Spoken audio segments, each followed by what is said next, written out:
Yes, mulungi nakwaniriza ku Fahad TV UG. Nina kusaba osubscribinge ate osharinge video eno. Fahad TV UG. Subscribe gwina wina eyakatweyongako ku Fahad TV UG.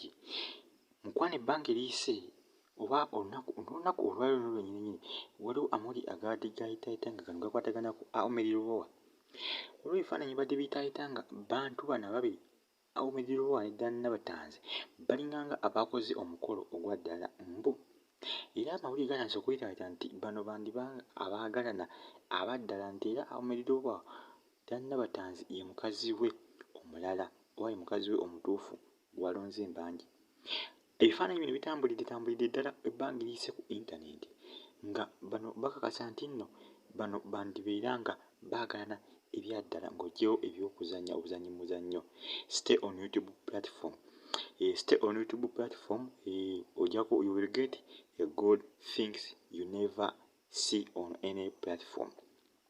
Just stay on YouTube platform, everyone. Dan Nabatanzi ne Ahmed Lubowa bandibeeranga baagalana ebya ddala era nga bano badde babikwese okumala ebbanga waliwo bimaze ne bivaayo mu lwatu bano nti baagalana ebya ddala. Bagamba nti Ahmed Lubowa mbu abadde talina mukazi era Ahmed Lubowa bamukyazeeko ko lumu ku TV emu wano mu ggwanga Uganda, TV emu eya wano ewaffe mu ggwanga lyaffe.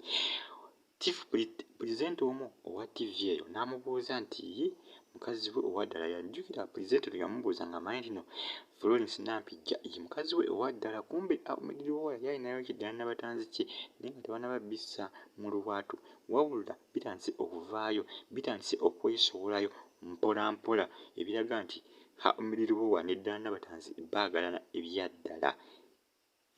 Stay on YouTube platform, you will get everything you need. Fahad TV UG byebyo eby'olwaliro mweraba.